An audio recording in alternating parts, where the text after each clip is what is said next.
હિમાચલ પ્રદેશની મંડી લોકસભા બેઠક પરથી વિજય પ્રાપ્ત કરનાર કંગના રનૌત જ્યારે દિલ્હીની ફ્લાઇટની રાહ જોઈ રહ્યા હતા ત્યારે સીઆઈએસએફ કર્મચારી કુલવિંદર કૌરે તેને થપ્પડ મારી હતી।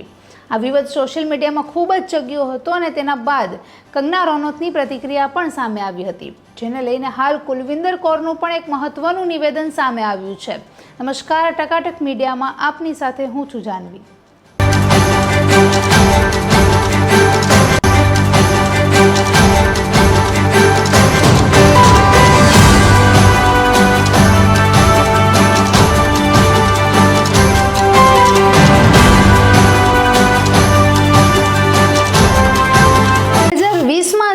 પંજાબના ખેડૂતો મોદી સરકાર વિરુદ્ધ ખેડૂત આંદોલનો કરી રહ્યા હતા ત્યારે મોટી સંખ્યામાં મહિલાઓ પણ તેમની સાથે આંદોલનમાં બેઠી હતી।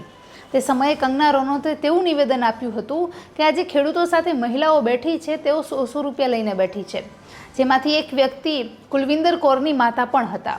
તેથી તે સમયનો એમને ગુસ્સો હતો કે મારી માતા જે આંદોલન કરી રહી છે, જે ખેડૂતોના હક માટે લડવામાં સહયોગ આપી રહ્યા છે, તેમની કિંમત 100 રૂપિયા કેવી રીતે આંકી શકાય।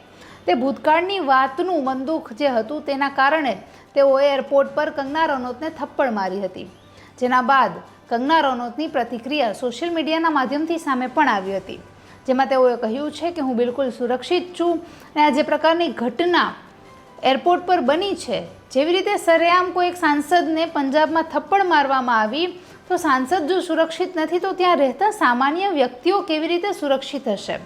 તેમની સુરક્ષાનો એમણે ચિંતા વ્યક્ત કરી હતી અને સાથે જ જે વ્યક્તિ થપ્પડ મારનાર જે કુલવિંદર કૌર છે તેમના વિરુદ્ધ હજુ સુધી કોઈ પણ એક્શન કે પ્રતિક્રિયા કેમ નથી લેવાઈ તે અંગેની પણ તેમણે વાત જાહેર કરી હતી। તો સાથે જ ત્યાં જે પંજાબમાં જે અધિકારીઓ છે તેઓએ કહ્યું કે તેઓએ ભાવનામાં વહીને થપ્પડ મારી હતી। જોકે તે સમયે તેમની સાથે કોઈ પણ પ્રકારનો ગુનો નોંધવામાં નહોતો આવ્યો કે કોઈ પણ પ્રકારની એક્શન લેવામાં નહોતી આવી, બટ જ્યારે આ ઘટના વધુ વિવાદમાં આવી, વધારે ચગતી થઈ, ત્યારે તેઓની સામે તેઓની વિરુદ્ધ કલમ અને એફઆઈઆર દાખલ કરવામાં આવી અને ત્યારે યોગ્ય પૂછપરછો પણ તેમને કરવામાં આવી હતી। હાલ મહત્વની અપડેટ એ છે કે કુલવિંદર કૌરને સસ્પેન્ડ કરી દેવામાં આવ્યા છે। તો કુલવિંદર કૌરનું પણ સોશિયલ મીડિયાના માધ્યમથી એક નિવેદન સામે આવ્યું છે કે આવી મારી માતાની ઇજ્જત માટે હું આવી 1000 નોકરીઓ કુરબાન કરી શકું છું। તો સાથે જ હવે તેમની સાથે પણ પૂછપરછ કરવામાં આવી રહી છે ને તેમને પણ પોલીસ કસ્ટડીમાં રાખવામાં આવ્યા છે। તો હાલ જે આ વિવાદ છે હજુ પણ યથાવત છે, તો આગળ મહત્વના શું અપડેટ આવશે તે જોવું ખૂબ અગત્યનું રહેશે। નમસ્કાર।